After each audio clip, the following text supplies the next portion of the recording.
del semestre. O sea, ya pasamos la mitad. A mí me preocupaba que de lo del paro ahorita platicamos, pero a mí me preocupaba que no les diera tiempo, o sea, para sus proyectos. Creo que ahorita tienen, van a tener el tiempo justo para ello. Y sobre todo, eh, quería platicarles que hice o estoy haciendo más bien unos ajustes sobre el temario, bueno, no el temario, sobre la planeación que tenía originalmente y los exámenes. ¿Por qué? Para no, para que me dé tiempo de cubrir todo. De hecho, estaba viendo, les presento pantalla, estaba revisando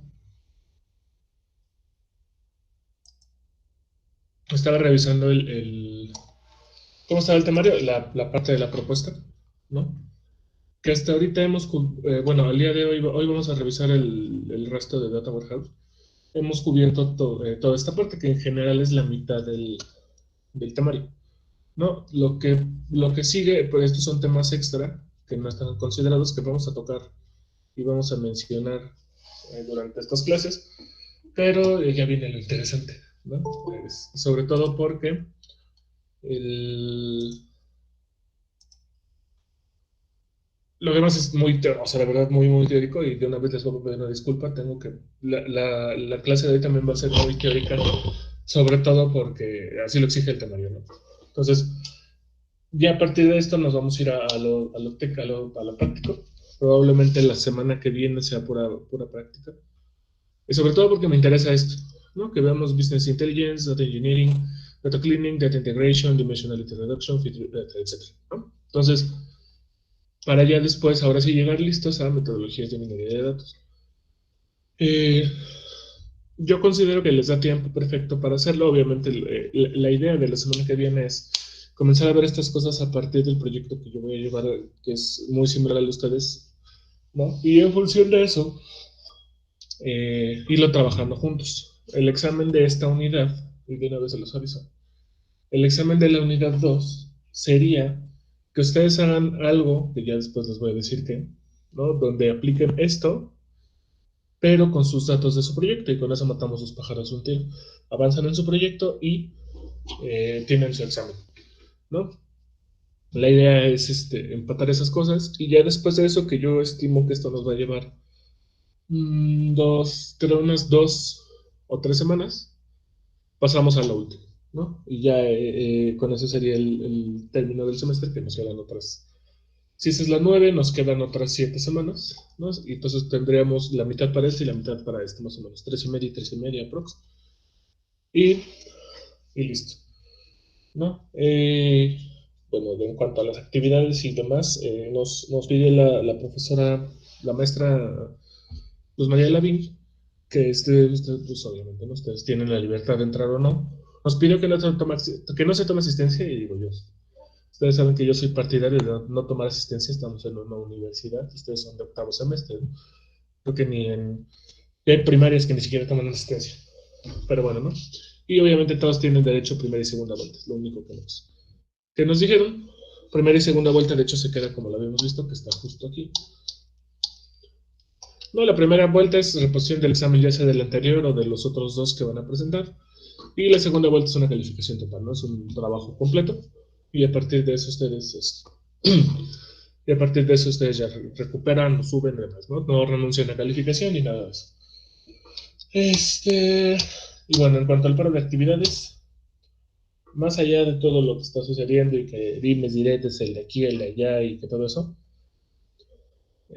pues obviamente esto llegó a resaltar un problema muy grave que tiene la universidad, ¿no? Que es un sistema demasiado, bastante arcaico de pago de profesores y demás, ¿no? Para no hacerles el cuento largo, yo firmé en diciembre mi nombramiento. La quincena pasada es la quincena 8 y no me han resuelto, ¿no? Se supone que me pagan ya en la que sigue, que es lo del semestre pasado, imagínense, ¿no? Entonces, eh, o sea, imagínense, normalmente, y eso es algo que ya uno como profesor sabe, cuando firmas se tardan 3 quincenas en pagarte, ¿no? Porque pues, imagínense cuán lento o cuán arcaico es el sistema, que te tienes que esperar 3 quincenas para que te paguen, ¿no? Y, o sea, dijeras, o sea, ni siquiera son montos grandes, ¿no? Sabemos lo que gana un profesor. Ahora imagínense que es todo lo que sucedió, ¿no? Para que sea la quincena 8 casi la 9 y no van a pagar. Y yo soy un caso, uno de quién sabe cuántos, ¿no? Entonces, lo que sí se evidencia es que la universidad tiene un sistema muy malo, ¿no? La mejor universidad de México no puede darse esos lujos. Entonces, hay propuestas de egresados, de profesores, incluso de emprendedores dentro de la universidad para mejorar ese sistema. Entonces, a ver qué es lo que responde la universidad. Y en cuanto a montos y cantidades, bueno, esa es otra situación que de hecho pues hay un tema bastante serio, ¿no? Sobre todo en CEU. Aquí de alguna forma no lo tenemos, pero pues, obviamente eso no nos exime de lo mismo, ¿no? Pero bueno, eh, vamos a continuar ahora sí con estos temas. Les decía, vamos aquí a la mitad y este es el tema original, ¿no? Esta es la propuesta, llevamos esta mitad y vamos con el resto. Insisto, una vez más, una disculpa por la que la clase de hoy también va a ser teórica. Me pone muy de malas este temario, pero bueno, de hecho me lo exige la legislación. ¿Vale? Vamos a ver entonces dónde nos habíamos quedado. ¿No? Nos habíamos quedado en dónde está mi lapicito.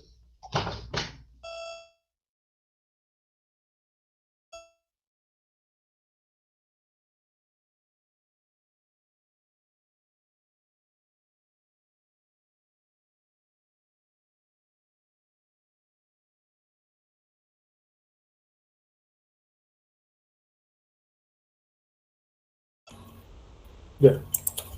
¿Qué demonios pasó aquí? Bueno, ya, es que decía que mi micrófono no funcionaba. Va, perdón. Entonces, a ver, hemos estado viendo, vamos a hacer un pequeño repasito. Hemos estado viendo,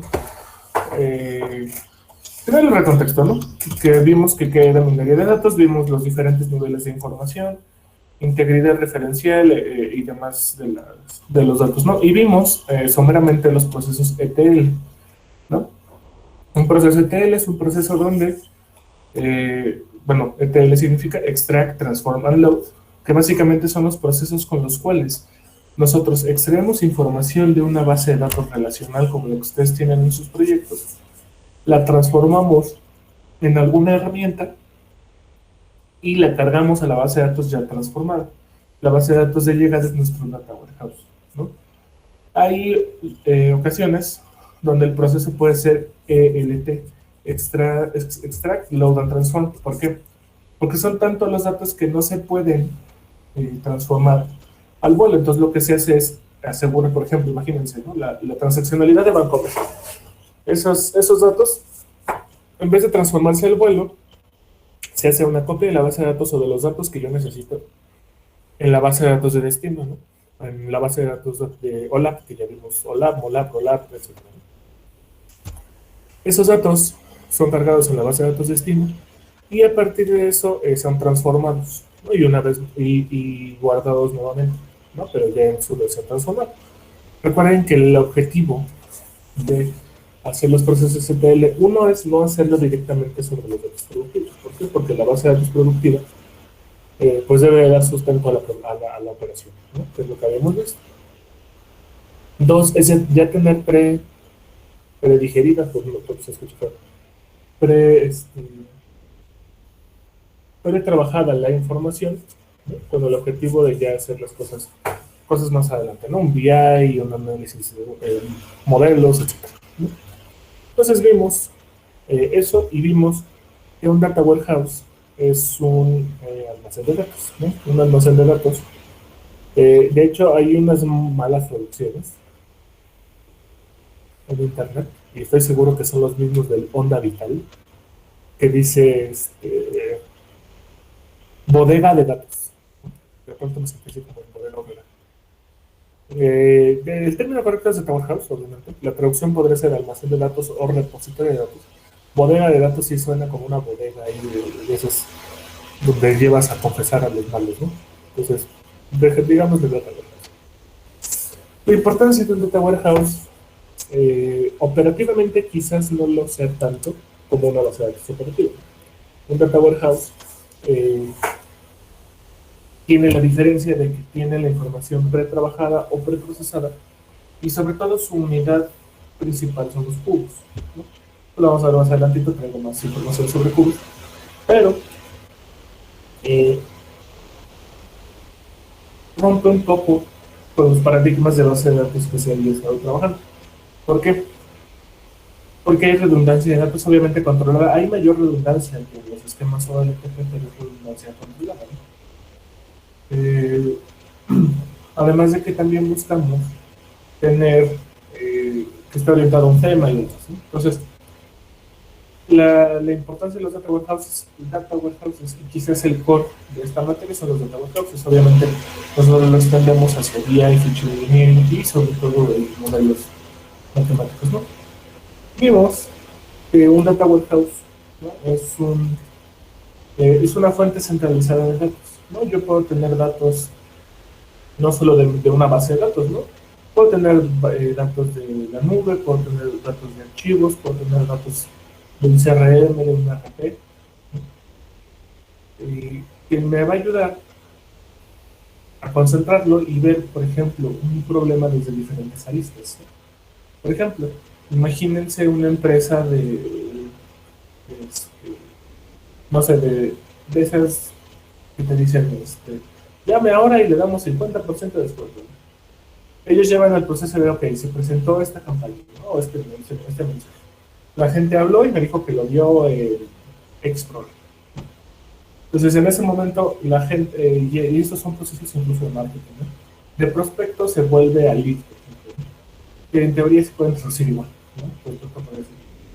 Después, no, pues que la compra, ¿no? No, pues que compró tantos, no, y que esta persona está. Entonces, al final tenemos diferentes fuentes, ¿no? La información telefónica, porque incluso hay empresas que guardan el audio, y de ahí podríamos hablar de algo conocido como Phonetic Analytics, ¿no? Donde más que analizar lo que dice la persona, analizan el sonido per se, ¿no? Y uno de los ejemplos de Phonetic Analytics más claros es cuando sabemos que una máquina sepa cuando una persona está enojada o está contenta o está felicidad, ¿no? Y en función de eso se toman acciones. Imagínense que en tiempo real un modelo está analizando la voz del cliente y se da cuenta que está bien enojado, ¿no? Y de cierta palabra, está muy enojado, entonces el operador tiene que decir, ok, se está enojando esta persona. Mejor le digo, tal cosa, no, ese es un ejemplo. Entonces, toda esta información, y de hecho que hay muchos ejemplos, ¿no?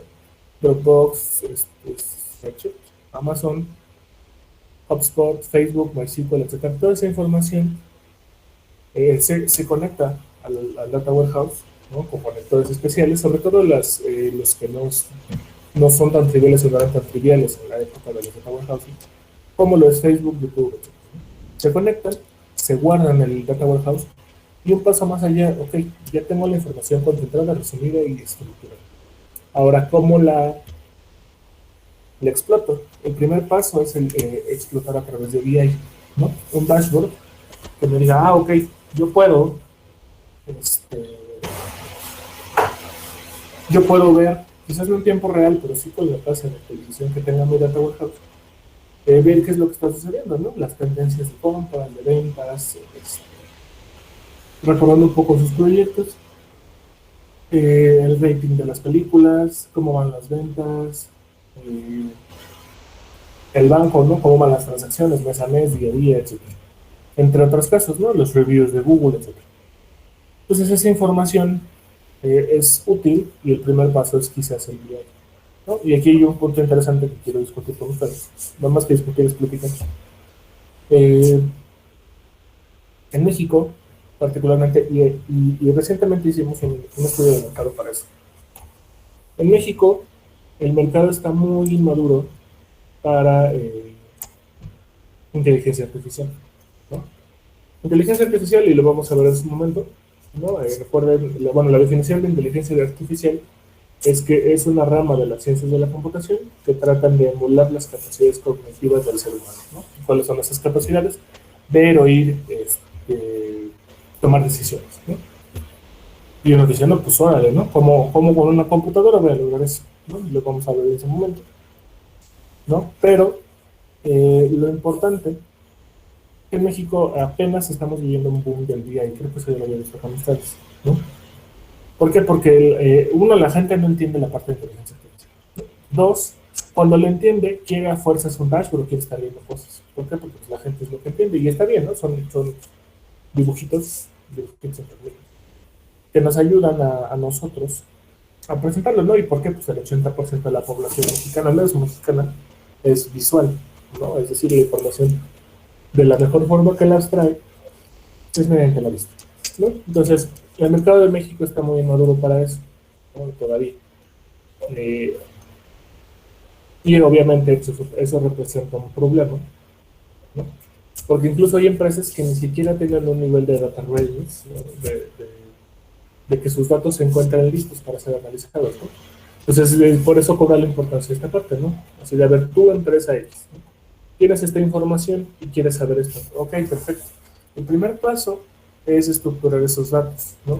Unificarlos y conglomerarlos en una fuente para que se genere un data warehouse. Una vez hecho el data warehouse, es necesario que eh, ya podamos hacer lo que necesites, ¿no? Entonces, un roadmap de lo que podría ser el mejor camino para esto es, uno, estructurarlo, juntar las partes, ¿no? Hacer el data warehouse y estructurar los datos. Una vez que estén estructurados, generar un BI, ¿no? Sobre todo porque, y eso lo vamos a ver cuando hagamos BI, uno no puede cambiar aquello que no puede ver, ¿no? O aquello que no se puede medir. ¿Cómo sabe uno? Este, por ejemplo, ¿no? Los enfermos de diabetes pues, se toman los niveles de azúcar, ¿no? ¿Cómo saben que están bien o mal? Porque pues, a lo mejor no lo sienten, ¿no? Lo tienen que medir. Lo mismo va a pasar que aquí. Para medir qué tan bien o qué tan mal lo está haciendo una empresa, se deben de medir esas cosas, ¿no? Yo quiero saber las ventas, por ejemplo, ¿no? Ah, vendí 7 millones el mes pasado, ¿no? Ok, pues para nosotros 7 millones es mucho, ¿no? Pero a lo mejor para la empresa, ¿sabes qué? No, ese es el 10% del mes pasado. Pues para eso tenemos que medir esos cosas, ¿no? Y así se puede dar, y así se puede dar el ejemplo para muchos casos. Por ejemplo, para sus proyectos, el proyecto de bancos, por ejemplo, se mide la mora, ¿no? Que es la mora, la tasa de impago de créditos.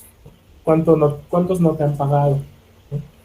Que pues a un banco le interesa que te paguen, que le pagues, ¿no? O transacciones y demás, ¿no? Los aeropuertos, por ejemplo, ¿cuándo se van a saturar? ¿No? O las preguntas que les hicieron en sus proyectos. Entonces, a partir de eso, es que se generan los BI. Pero BI únicamente es una herramienta de reporte. O bueno, reporte. ¿Por qué? BI te dice, te vas a ir al demonio. Pero BI no te dice, ok, vamos a hacer esto para que no te vayas al demonio. El ejemplo, y creo que ya se los había comentado a ustedes, el ejemplo es un avión, ¿no? De hecho, BI, tableros o dashboards. Un dashboard, todos conocemos un dashboard de los carros, ¿no?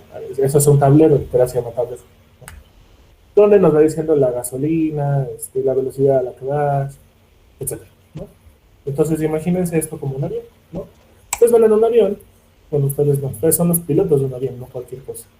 Son los pilotos de un avión y de repente en el tablero les dice, se está despresurizando, nos vamos a ir al carajo, ¿no? Y ok, ¿no? Pues dices, perfecto, ya sé que me voy a ir al carajo, pero ¿qué hago? ¿No? Y ahí es donde entra analítica, minería de datos, inteligencia artificial, y te dice, ok, tienes que mover esta palanca y esta palanca, para evitar que te vayas al demonio, ¿no? Lo mismo va a pasar acá. Yo tengo, por ejemplo, ¿no? Las ventas están cayendo, ¿no? ¿Qué tengo que hacer para que no caigan? Pues busco históricamente qué es lo que ha impulsado las ventas y trato de replicar ese comportamiento para que las ventas no caigan, ¿no? O vender nuevos productos, etc. No existen diferentes técnicas. Así lo vamos a ir viendo y sobre todo lo vamos a ir viendo con mi proyecto, el que yo voy a llevar. Y ya ustedes van viendo cómo lo aplican y si tienen dudas, por supuesto, me pueden escribir, ¿no? Del proyecto platicaremos otro día.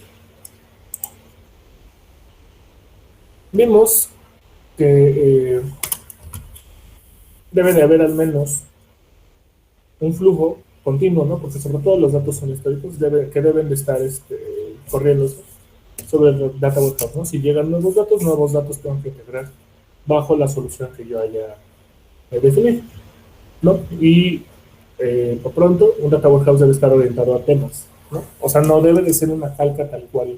Podría ser, ¿no? Y sí, podría ser una calca tal cual de la base de datos operativa, pero en general debe tener un tema definido, ¿no? Una empresa no solamente es las transacciones, ¿no? Una empresa puede ser riesgos, puede ser marketing, puede ser ventas, etcétera. Entonces debe estar orientado a un tema. Dos, debe ser variante en el tiempo, debe de haber nueva información. Ese a lo mejor no, a ese punto quizás no lleguemos con su proyecto, porque muchos de sus proyectos no son variantes en el tiempo. O sea, sí son variantes en el tiempo, pero vaya, es información que ya está, ¿no? Que no cambia porque son dumps justo para que la gente los ocupe en ese estilo. Debe ser no volátil, ¿no? O sea, no debo de perder la información previa, reserva de que se hayan pasado 15 años y ya no tenga 15 años es un ejemplo, ¿no? No tenga que guardarla o almacenarla. Debe estar integrados, ¿no? Y debe ser una estructura consistente, justo lo que mencionamos más adelante de ¿cómo se llama? Consistencia de datos y todas estas cosas, ¿no? Debe tener metadatos, ¿no? Es decir, los datos, ¿no? Meta más allá, que nos van a permitir simplificar la obtención de información, sobre todo para ver logs y toda esa información, porque también es relevante, ¿no? Imagínense que ustedes generan un sitio y no saben cómo no saben cómo mejorar la experiencia del usuario, ¿no? Por ejemplo, resulta que tú hiciste una página y que tiene un botón gigante que dice da clic aquí y un link chiquito abajo que dice o da clic aquí, y que la gente va al da clic aquí en chiquito porque no le gusta el botonzote, ¿no? Y eso no lo sabes, eso nos referimos con metadatos, ¿no? Para poder mejorar la estructura y el performance, y no solo el performance, sino la experiencia del usuario, en este caso el Data Warehouse, se necesitan los metadatos, ¿no? Al final, toda esa información, y creo que eso es algo que quedó, ahora ya me está dando el creo que eso quedó bastante claro desde el principio, ¿no? Nosotros tenemos información, nuestra tarea es explotar.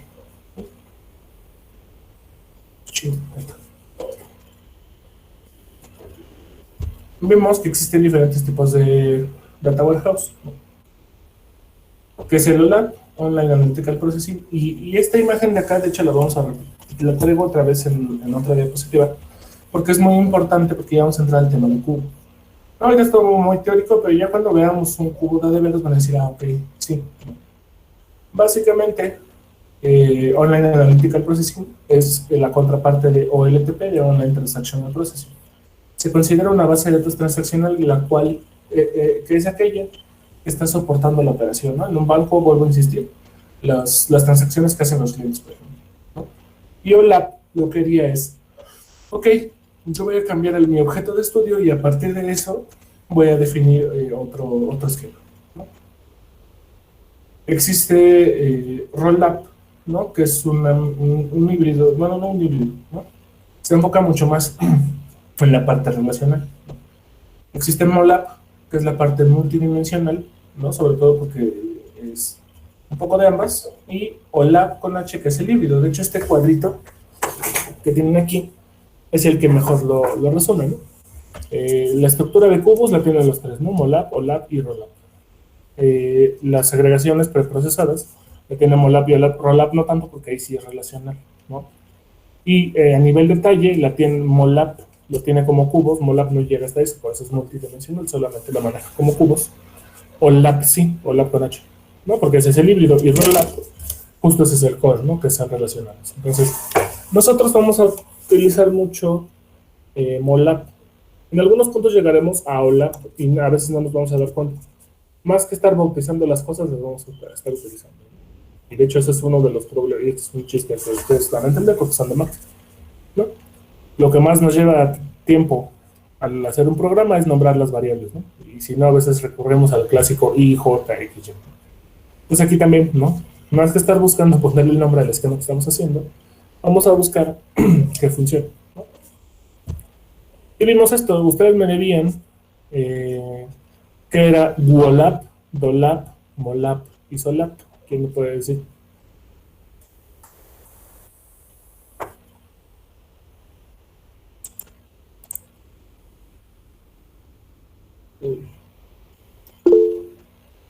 Salvador.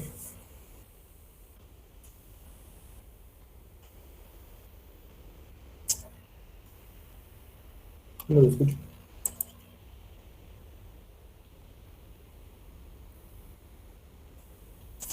Ya vi que ¿Se me oye? Ya te veo.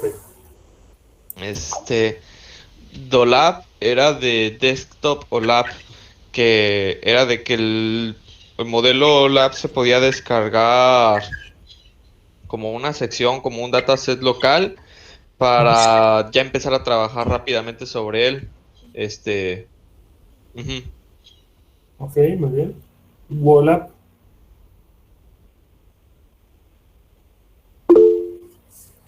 Eh, Mata Cayetano.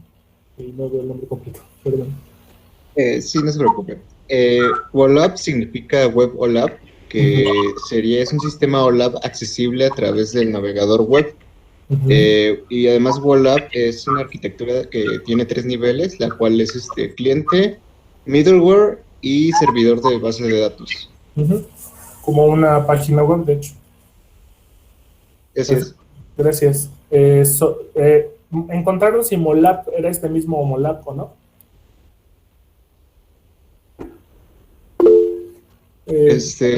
No era el mismo. ¿Este cuál es? El de Molap es OLAP móvil. Ayuda a los usuarios a acceder y analizar los datos OLAP utilizando sus dispositivos móviles. Correctamente. Muy bien. Y Solap, está bien fácil.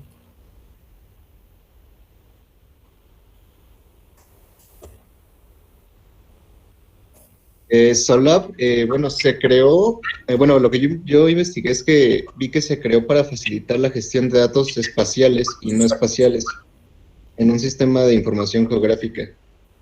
Correcto. Muy bien, ya te aventaste todas. Tienes, te iba a decir tienes 10, pero no porque eso es lo que haces en el examen. Muy bien, muchas gracias,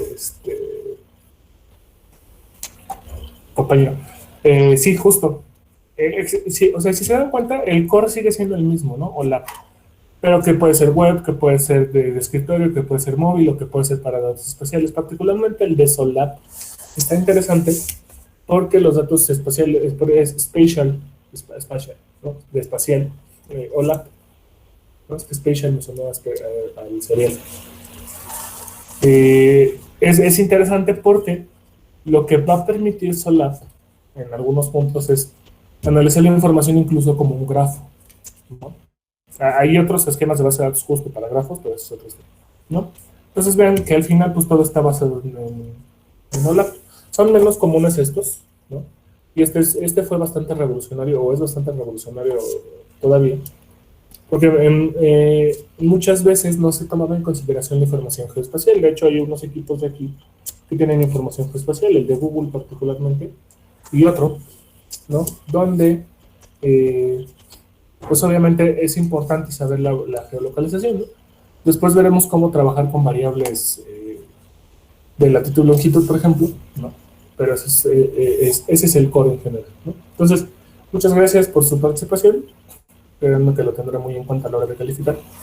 Y este es como el mejor resumen de OLAP, ¿no? Les digo, en algún punto vamos a llegar a alguna parte, a lo mejor no llegamos a alguno de estos, pero a lo mejor sí llegamos a un rollup, un molap, un olap o los tres, y no nos demos cuenta, ¿no? Y más que nombrarlo, insisto, nuestro objetivo va a ser que funcione.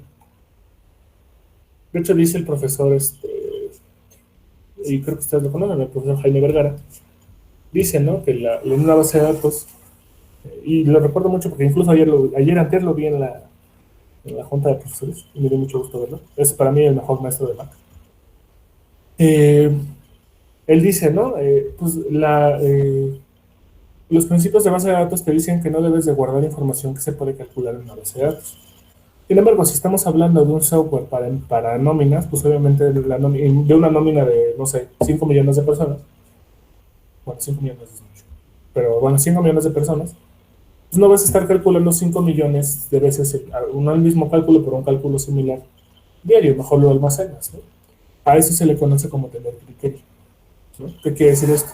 Uno como profesional debe tener el criterio suficiente para decir, ok, me inclino por una, me inclino por otra, o al final dice, no, pues es que yo nada más hago molap con tantito rolap, ¿no? Pero a lo mejor eso es un molap, insisto, ¿no?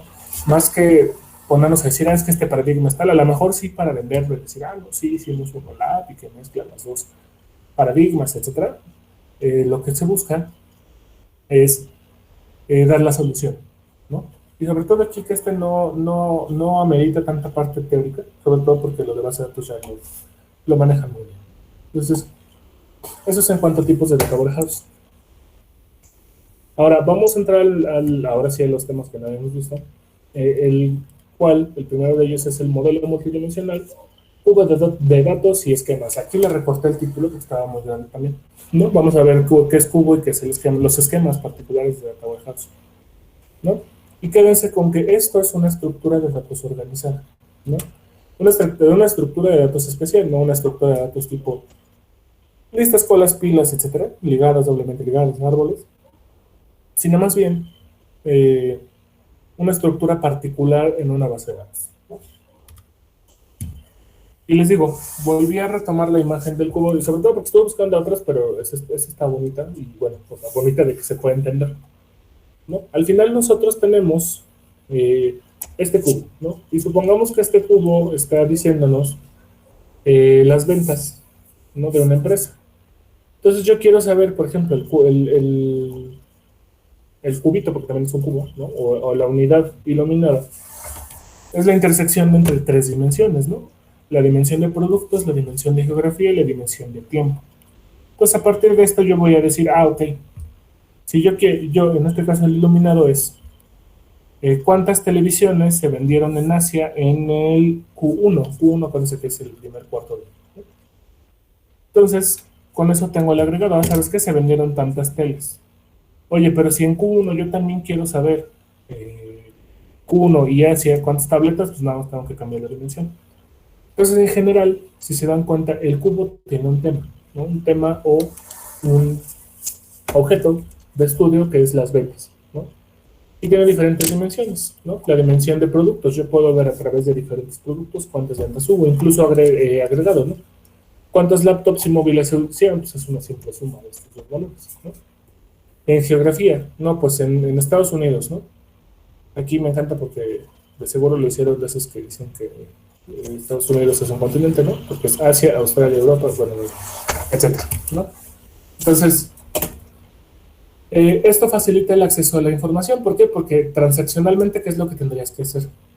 Transaccionalmente tú vas a la tabla, haces los cruces correspondientes, las agregaciones necesarias y depositas esta información. A lo mejor no es tan pesado el query, pero imagínense hacer este cubo de 4 por 4, 16 por 4, 64, ¿no? Pues obviamente se vuelve un cálculo un poco más complejo, ¿no? Entonces, y digo, aquí es un ejemplo, ¿no? No más es Q1, Q2, Q3, también hay información, de hecho, vamos a verlo, que se hace por año, por mes, por día, etc., ¿no? Hay información incluso que podría tener sentido hacerla por hora, ¿no? Entonces, una de las formas más populares de analizar información es mediante el uso de cubos OLAP, ¿no? Vean un cubo así, ¿no? Ya la semana que viene haremos cubos. También se les conoce como bases de datos multidimensionales, ¿no? Que es un poco el MOLAP. Básicamente es un cubo, es una estructura de datos organizada mediante jerarquías. Y está interesante esto de la jerarquía, porque cada indicador puede evaluar en cualquiera de los niveles de estas jerarquías. ¿Qué es un indicador? Y de hecho no viene el tren, no viene marcado, y lo vamos a ver en su momento. Vamos a buscar algo que se conoce como KPIs, Key Performance Indicator, ¿no? O indicador clave de performance, ¿no? ¿Qué es esto? Un data warehouse se hace para medir el performance, en algunos casos se ocupa para medir el performance de una empresa, ¿no? Por ejemplo, esta empresa es de ventas, su KPI sería la venta de productos, ¿no? De hecho, aquí viene el ejemplo, ¿no? Y yo quiero saber esa venta. Los cubos se pueden realizar. ¿Tienen algún lenguaje? No. De hecho, pueden ser en cualquiera. Y la idea es que el cubo viva en la base de datos relacional, en este caso. Pueden vivir también en una especie de data lake, pero eso es otra historia. La idea es que los cubos, más que justo, y creo que ya sé por qué va la pregunta, ¿no? No es como les digo, no es como las pilas o las colas, que pues, obviamente tú tienes que instanciar, bueno, en C, ¿no? O sea, vemos varios lenguajes. En C, y que apuntador apunta al siguiente, etcétera. Entonces aquí la historia es un poco diferente, ¿no? Esa estructura, acuérdense que es no volátil, es decir, que persiste, que se queda en la base de datos, que yo la puedo consultar, y no solo yo, ¿no? Los que tengan acceso a la base de datos, ¿no? Entonces les decía, por ejemplo, se pueden obtener las ventas a nivel diario, mensual o anual para un cliente, una provincia o un país, ¿no? Nosotros no solo diario, ¿no? No solo lo tendríamos a diario, aquí viene, les digo, Q1, etcétera, pero podríamos tenerlo también en diferentes dimensiones, por eso es jerarquía, ¿no? ¿Cuál sería la más pequeña? Pues el día, por ejemplo, ¿no? Voy a mi llamada, regreso en unos minutos, no me tardo.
Entonces platicábamos que el cubo es una estructura, y de hecho en una base de datos, como se puede ver como una tabla, ¿no? Una tabla que tiene mi KPI como columna y las diferentes dimensiones o vistas que yo le quiero dar a partir de las variables, ¿no? Por ejemplo, imagínense ese cubo en una base de datos. Yo tengo una tabla que se llama ventas, ¿no? Sales, por ejemplo.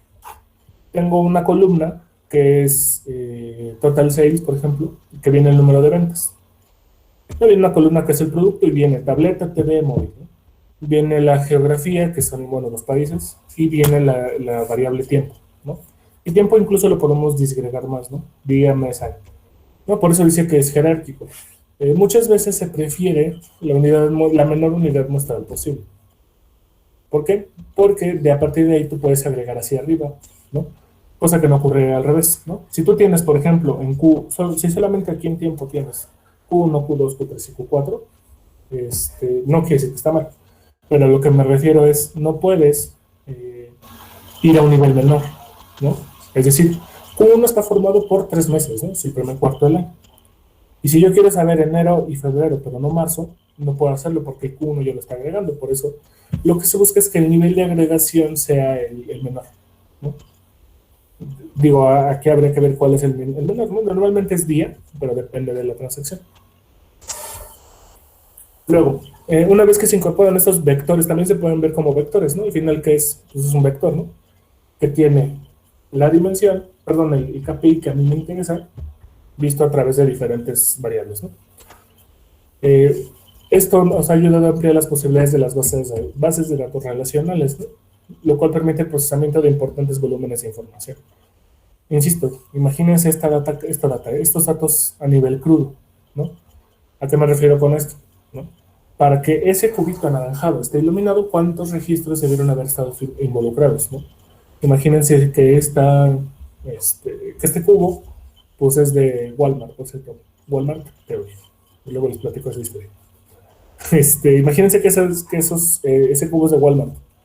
¿Cuántas televisiones no venderán al día? Por tienda, ¿no? Bueno, a lo mejor no es que vendan 100 pantallas cada hora, ¿no? Pero imagínense eso, ¿no? Y eso está en bases de datos y en diferentes bases de datos. Entonces, para aglomerar esa información, pues sí se requiere cierto poder de cómputo, ¿no? Y que es un buen volumen de información. Si no estuviera concentrada, pues sería imposible realizar esa actividad, ¿no? Imagínense que yo quiero consultarlo, me voy a la base de datos, las bases de datos originales, lo junto y lo agrego, ¿no? Le voy a pegar al performance a lo mejor, ¿no? Si de por sí son lentes las cajas de Walmart, es más, ¿no? Cada una de estas dimensiones que posee la base de datos, vean las dimensiones como las lo de afuera, ¿no? Productos, geografía y tiempo, incorpora un campo determinado para cierto tipo específico, ¿no? Que luego podrá ser comparado con la información contenida del resto de las dimensiones, ¿no? Eso es decir, no un cruce, el cruce ya está hecho, sino una consulta por ambas cosas. Esto nos va a hacer posible la evaluación y posteriores informes de las actividades relevantes de la compañía. Imagínense que a partir de esto nosotros queremos hacer una gráfica interactiva, ¿no? Resulta que al director le queremos decir, le enseñar las ventas, ¿no? Por Q, ¿no? O históricamente por Q, ¿no? ¿Sabes qué? De los últimos 3 años, así son las ventas por Q, ¿no? Y le graficamos una serie de tiempo. Y el jefe te va a decir, oye, pero yo no solo quiero ver de la tele, quiero ver de tabletas, de móviles y demás. Perfecto, te hacemos un front que tenga un drop-down. Tú escoges y al final, cuando tú escoges una nueva vista, por ejemplo, móvil, ¿qué es lo que va a hacer? Del back va a ir a consultar este cubo que ya tiene la información agregada y lo único que va a hacer es un select asterisco, por ejemplo, where esta cosa, ¿no? En este caso, el where serían las dimensiones, ¿no? Y sobre todo, yo saco la información necesaria para ya hacer lo que necesite hacer en el front, ¿no? Ya sea un BI o hacer un dashboard propio, ¿no? Entonces, con esto, este cubo de información se vuelve mi materia prima para diferentes cosas. Entonces, a partir de esto, es que nosotros podemos analizar la información a nivel reporte, ¿no? Y esto no solo aplica para pues, ventas, ¿no? Ventas, de hecho, es uno de los ejemplos clásicos en la minería de datos, pero aplica para diferentes tipos de negocios, ¿no? Por ejemplo, ¿cuántos préstamos se hicieron a tal tiempo? ¿Cuál es la mora, etcétera, ¿no? En diferentes negocios. Entonces, eso puede ayudar. ¿Cuántos vuelos, por ejemplo, ¿no? El equipo de vuelos. ¿Cuántos ratings? ¿Cuál es el promedio de rating por mes, por ejemplo? Rating de Google Reviews, por ejemplo, etcétera, ¿no? Y sobre todo, este es el core o la base para una capa más allá, ¿no? De análisis, que es lo importante, ¿no? Al final siguen siendo datos, ¿no? Una base de datos de la que nosotros ya conocemos hasta el cansancio. Si no la conocemos, la van a conocer hasta el cansancio aquí. Todos son datos, ¿no? La capa que nosotros le ponemos encima es lo que verdaderamente le da el valor, ¿no? Si estos cubos, ¿ustedes creen que la gente que toma decisiones o la gente importante, para la cual esta información es importante, se escuchó feo lo que dije? ¿Ustedes creen que esa gente, por ejemplo, el director general, le va a hacer un query a la base de datos? Le va a decir, oye, pásame las credenciales, el usuario, la contraseña, le voy a hacer un select asterisco a la base, a la tabla, ¿no? Pues evidentemente no. Digo, hay directores generales que sí saben el tema, pero vaya, son contados. Lo que a él le importa es saber qué es lo que está pasando, qué es lo que pasó, incluso lo que va a pasar, ¿no? Que eso ya es un poco más modelos. Y eso lo hago a partir del cubo. Ese cubo se tiene que actualizar, ¿están de acuerdo? Porque diario hay ventas, a lo mejor, y aquí es donde vamos a entrar a un tema interesante. ¿Cada cuánto debo de actualizar en un data warehouse? ¿No? Por ejemplo, las ventas. O sea, a lo mejor a nivel diario, ¿no? No creo que pueda yo tomar una decisión de, ¿sabes qué? De la hora pasada a ahorita, decayó 10% el número de teles vendidas.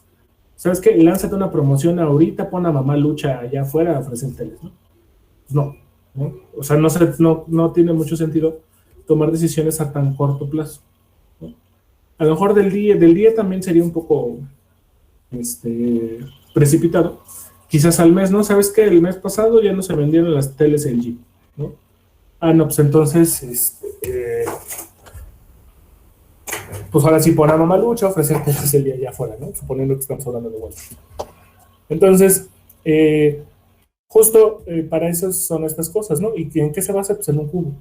Que un cubo al final está reflejando de la información concentrada de la operación, ¿no? Entonces, para eso es que hacemos cubos. Por esto.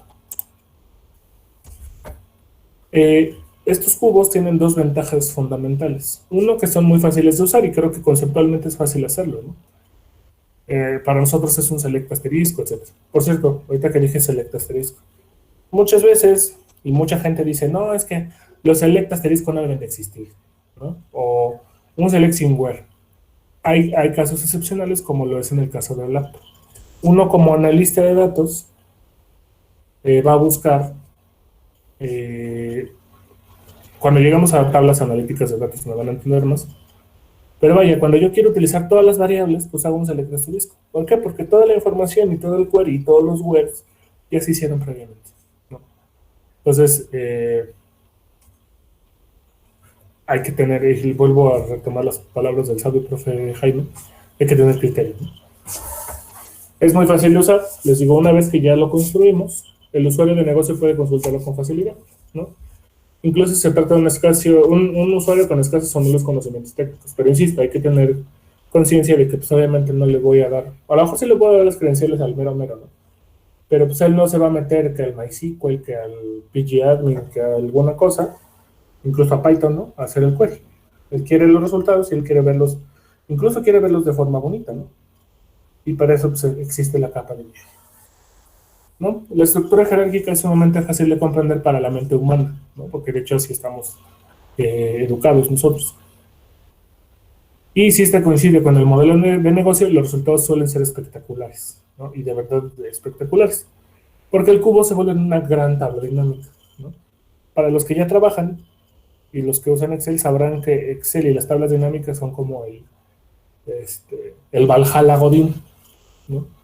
Básicamente porque las tablas dinámicas a la gente le encanta ver, oye, ¿qué pasa si ahora esto? ¿No? ¿Y si esto otro? ¿No? Se vuelve les digo, se vuelve una gran tabla dinámica donde yo puedo ver por geografía, por tiempo, por productos, incluso por más dimensiones. Se llama cubo, pero no se limita a que sean 3 dimensiones, eso es importante, ¿no? Imagínense que es por productos, por geografía, por tiempo, y que también tenemos un nivel un poco más pequeño de geografía. Por estado o región legal, productos por marca incluso, tiempo por mes, ¿no? Entonces, ya no solo tenemos esas 3 dimensiones, tenemos como 6, ¿no? Y a lo mejor deja de verse ya como un cubo, ¿no? De hecho, ya no se podría graficar, al menos nuestra capacidad humana está limitada. Pero nosotros podemos analizar la información, perdón, porque si ya me está dando el teléfono. Nosotros podemos analizar desde diferentes dimensiones, y de hecho se le sigue llamando cubo o hipercubo, ¿no? Hipercubo es un poco más matemático, pero es un cubo, ¿no? Al final, donde está la información concentrada y vista por las diferentes dimensiones, ¿no?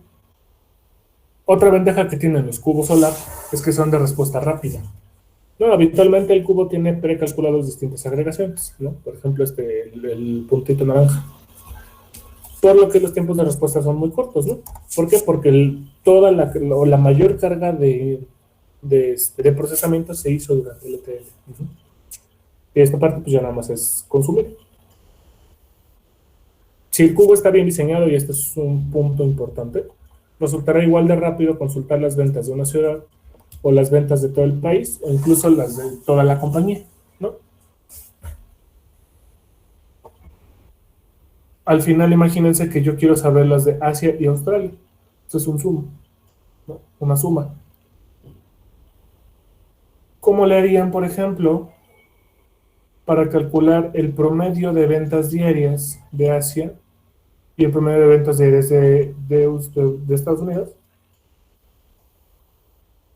Pues podemos almacenar el promedio, ¿están de acuerdo? Almacenar el promedio de Asia y el promedio de Estados Unidos. Pero ¿cómo tengo el promedio de esos dos? Una aproximación un poco vaga es hacer el promedio de los dos promedios, ¿no? Al final sabemos que el promedio es un estimador sesgado de la media, bla, bla, bla, ¿no? Sin embargo, podemos caer en discrepancias. Sobre todo, imagínense que en Estados Unidos se venden en promedio 100,000 teles y en Asia 100, por ejemplo. Cuando promediamos, obviamente se va a ir al demonio, ¿no? Pues lo que se hace normalmente es cómo está compuesto el promedio. Por un numerador que es la suma de los elementos y un denominador que es el conteo o el número de observaciones. Entonces, si yo guardo aquí la suma y acá también, y lo divido entre el número de registros que estuvieron involucrados, que también lo puedo almacenar, lo único que hago es la suma de estos dos, la suma de las dos sumas, dividiendo entre los conteos. Y con eso yo ya tengo el promedio exacto, ¿no? Y ya tengo, ok, el promedio de no sé qué. Esa es una táctica que de verdad he visto que muy poca gente la hace. Lo que la gente hace literal es el promedio del promedio, ¿no? Y si es el promedio de los 4, pues obviamente se va diluyendo un poco el efecto que tiene, ¿no? Entonces, en función de eso, hay que buscar la forma de hacerlo de forma eficiente, ¿no? A lo mejor no ocupamos el conteo per se o la suma per se, pero sí el promedio como un cálculo conjunto. ¿No? Esa es un tip que les puede servir, ¿no? Entonces este cubo se llama cubo porque visualmente lo podemos ver así, pero puede ser un cubo de, bueno, no es que ya en más dimensiones no se llama cubo, ¿no? Pero puede ser una estructura de datos multidimensional. Ahora, ya vimos eso. Ahora, ¿qué es un cubo de datos, no? Y bueno, un cubo de datos, y existen diferentes esquemas que vamos a usar cuando hagamos el data warehouses, ¿no? Solo hay dos enfoques cuando se trata de crear un modelo multidimensional, a saber, estrella y copo de nieve. En ambos casos estoy hablando de un cubo. Y si ustedes lo ven, esto es una estrella, ¿no? Aquí está la punta de abajo, cada una de las puntas, ¿no? Si yo lo hago así, pues podría parecer una estrella. Y el de acá, pues parece un copito de nieve, ¿no? Y con mucha imaginación, ¿no? De hecho, estos dos esquemas son los más conocidos. Si ustedes ven la palabra snowflake, es copa de nieve, ¿no? Snowflake, acuérdense que es flake, es como ¿cómo son sus cornflakes, no? Es una hojuela. Son hojuelas, una hojuela de nieve es un copo de nieve, ¿no? Y el esquema de estrella, ¿no? Todos los demás modelos son variaciones de estos dos. Y se acuerdan, ¿no? Que hace rato tuvimos molap, rolap, olap, solap, volap, dolap, molap y no sé qué tanto. Es algo así. Al final todo estaba basado en olap. Aquí también. Los demás están basados en estrella o en snowflake. Hay otros conocidos como de constelación, ¿no? Que es una constelación que tiene pues varios de estos, ¿no? Pegaditos. Ahorita vamos a ver qué es esto. El esquema Snowflake ha experimentado una mayor adopción en comparación con el esquema de estrella en muchos entornos de almacenamiento de datos, ¿no? Data Warehouse Environment. Y aquí es donde cobra importancia dos cosas. Estamos hablando de cubos, ¿no? Y vean, de hecho, este cubo, similar a este, ¿no? Esa sería su representación en otro tipo de esquema. Esta tabla cuadrada de en medio se le conoce como tabla de hechos, donde mi hecho es lo que yo quiero plasmar en esa tabla. ¿Cuál sería el hecho aquí? El hecho aquí serían las ventas. Bueno, yo estoy suponiendo que es de ventas, ¿no? Suponiendo que el hecho es la venta. ¿Cuántas ventas hubo? ¿No? Esos hechos responden a una pregunta. ¿Cuántos alumnos hubo? ¿Cuántas bajas? ¿Cuántas altas? ¿Cuántos? Etcétera. Y estas tablas chiquitas o rectangulitos se les conoce como tablas de dimensiones. ¿Qué es esto? Las tablas de dimensiones normalmente es el equivalente a los catálogos que nosotros tenemos en base de datos. Repito, y dicen por ahí que cuando el profe repite las cosas es porque van a venir en el examen. No es cierto, este examen no va a ser teórico. O no sé. La tabla de hechos, insisto, es la tabla central a partir del hecho, donde se define el hecho que yo quiero describir, ¿no? En este caso, ventas, por ejemplo. Las tablas satélites o las tablas exteriores se les conoce como tablas de dimensiones, donde son el cuasi equivalente de un catálogo. Las tablas de dimensiones son las que le dan sentido a los números que yo tengo, porque nosotros sabemos que los catálogos, tú dices, por ejemplo, geografía a lo mejor es 1, 2, 3, ¿no? Y Asia es el valor de geografía 3, ¿no? En el catálogo va a decir, la entrada 1 es Estados Unidos, la entrada 2 es Asia, ya dije 2, ¿verdad? Y 3. Australia es 3 y Europa es 4, ¿no? Es un catálogo per se, pero que se almacena de forma independiente para agilizar el performance de la base de datos. ¿No? Ahora sí, una tabla de hechos o realidad, también se les conoce como tabla de realidad. En inglés es fact table, no digan fact table. Puede ser una combinación de atributos de tablas de dimensiones totalmente diferentes, ¿no? La tabla de hechos o la tabla de realidad ayuda al usuario a investigar las dimensiones comerciales que le ayudan a tomar llamadas o acciones para mejorar su negocio, ¿no? Insisto, el caso de las ventas. Yo veo las ventas, sé que se está yendo el demonio, pues tengo que hacer algo, ¿no? Por el contrario, las tablas de dimensiones facilitan a la tabla de hechos para recopilar dimensiones sobre las decisiones que deben ser tomadas, ¿no? La principal diferencia entre la tabla de hechos y la tabla de realidad. La tabla de hechos y la tabla de dimensiones es que la de dimensiones contiene atributos en los que se toman medidas a la tabla, ¿no? Otra vez. Las tablas de dimensiones serían las que vimos, ¿no? Tiempo, país, ¿por qué no le regresamos así? Productos, geografía y tiempo, ¿no? Yo tendría 3 tablas ahí, ¿no? Y de hecho, esta tabla se estila que los cubos OLAP normalmente sean completamente numéricos, ¿no? Y eso también agiliza ciertos cálculos. Por ejemplo, imaginémonos un registro de esta tabla, ¿no? Les decía, tengo en una columna que se llama Total Sales, tengo 25, ¿no? 25 tales. Donde el país es el 1, ¿no? Que es Estados Unidos. Donde el tiempo sea el 2, que es el Q2, y el producto sea tele, que es 3, ¿no? Entonces, si se dan cuenta, es un registro completamente numérico, ¿no? 25, 1, 2 y 3, ¿no? Y eso no cobra sentido hasta que le doy sentido. El sentido que a mí me urge, más el sentido de las dimensiones, ¿no? ¿Qué quiere decir esto? Eso cómo se le diría. Si hago los cruces correspondientes, voy a decir, en Estados Unidos, en el Q2, se vendieron 25 teles, ¿no? Por ejemplo, 25 es muy poco, ¿no? Pero así es como se lee y así es como está organizado dentro de un data warehouse. Les digo, hay 2 esquemas, el esquema de estrella y el esquema de copa de nieve. Vamos a verlos un poco más a detalle. Este es el esquema de estrella. Yo tengo una tabla de hechos central, fact, y tengo varias tablas de dimensiones.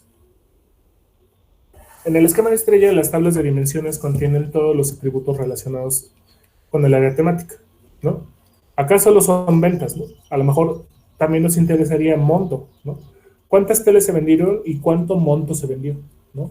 También podemos ver cuánto costó adquirir esas teles, ¿no? Y en función de eso hacer una resta y obtener la ganancia, ¿no? Pues tendríamos 5 atributos, 5 hechos, el hecho sigue siendo las ventas, ¿no? Pero tendríamos 5 valores que yo quiero ver a través de diferentes dimensiones, ¿no?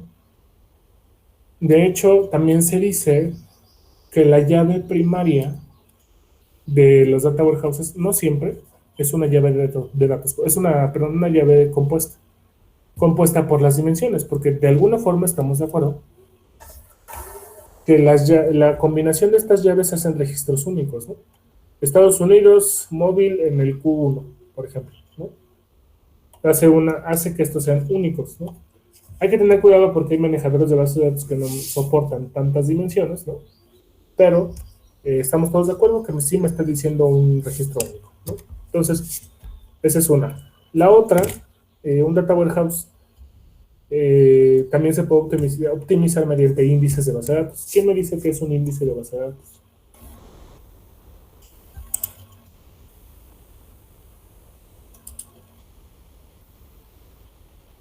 ¿Alguien ya puso por acá de dolida? ¿No? ¿Nadie? ¿Índice de base de datos? Ok. Está bien. Por cierto, alguien dijo, y no estoy seguro y no quiero que sea chisme, que hay alumnos, como no hay candados ahorita, que hay alumnos de semestres más abajo que están tomando materias de semestres más arriba, ¿no? Yo lo haría, la neta, si hubiera estado en ese momento, ¿no? Pero, bueno, a mí no me tocó pandemia, afortunadamente. Y yo estoy asumiendo que ustedes saben ya muchas cosas, ¿no? Porque para llegar aquí saben de estadística, saben de mate, saben de programación y saben de bases de datos, ¿no? Entonces, ahí sí voy a asumir esas cosas. Pero bueno, suponiendo que sí, que no saben de base de datos. De hecho, y eso es algo curioso, los índices de base de datos no se ven. Bueno, yo no recuerdo haberlos visto en base de datos. No sé si vengan en el temario o no.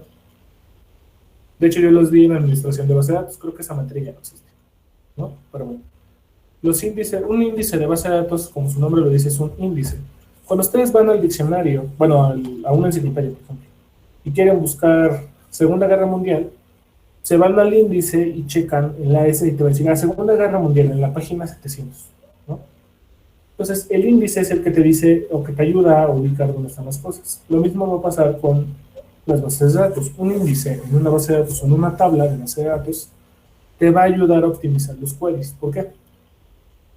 Cuando tú buscas en un diccionario, perdón, en la enciclopedia, tú buscas where tema sea igual a Segunda Guerra Mundial, ¿no? Lo mismo va a ser aquí. Where Q sea igual a 5. Entonces, ¿qué es lo que haría el índice? El índice dice, ok, cuando el Q es 5, los 5 están en estas unidades de memoria. No existen diferentes tipos de índices, hay unos que son incluso a nivel archivo. Pero el índice, básicamente lo que hace es optimizar el query. ¿Por qué? Porque una vez que el sistema gestor de base de datos sabe dónde está el Q5, es mucho más fácil acceder porque lo que se están guardando son las unidades de memoria, ¿no? Y no per se los registros. Entonces, eso facilita mucho el cálculo y el cómputo para nosotros, ¿no? Entonces, se dice que las dimensiones de una tabla de base, de un cubo de OLAP, deben de estar indexadas. ¿Por qué? Porque todos los queries que yo haga, o la mayoría, los queries van a estar enfocados en el where, ¿no? Por ejemplo, si yo hago un índice compuesto, porque yo sé que siempre el dueño de la empresa, imagínense que está en el dashboard, el dueño de la empresa siempre va a preguntar por el país, el tiempo y el producto, pues hago un índice compuesto, ¿no? Si yo sé que solo siempre va a ser por producto, pues hago solo el índice sobre el producto, ¿no? Porque con eso agilizo los performance de mi base de datos, ¿no? Que al final de por sí esto ya es un cubo muy fácil de consumir, imagínenselo con esteroides, ¿no? Entonces, eso es importante y a lo mejor lo manejamos, sí lo vamos a manejar. Aquí yo voy a hacer una base de datos y voy a hacer mi data warehouse en mi base de datos, a lo mejor en la base de datos que les compartí, que de hecho ya me lo está cobrando Amazon. No se preocupen, lo facturo. Nada más no se atasquen. Ahí al final, me debe tanto la universidad que con mayor razón voy a decir que me deban más, ¿no? No es cierto. No, y yo siempre se los he dicho, ¿no? Yo no estoy aquí por dinero. Estoy aquí porque me gusta dar clases y me gusta, sobre todo me gusta mucho Data Warehouse. Ayer estuve, paréntesis aparte, y sé que nadie me preguntó, ¿verdad? Ayer estuve de traumado casi, y de verdad soñé con eso. Estaba yo tratando de arreglar un tema con variables discretas, los que saben de eso ya saben a qué me refiero. Hacer un encoder de las mismas porque pues, es un problema, porque no son números, ¿no? Y los algoritmos conocen números. Total que lo resolví y me quedó bien chido, ¿no? Pero estuve ahí de traumado con eso. Porque de verdad me apasiona esto. A mí me gusta mucho todo esto. Entonces, bueno, al punto.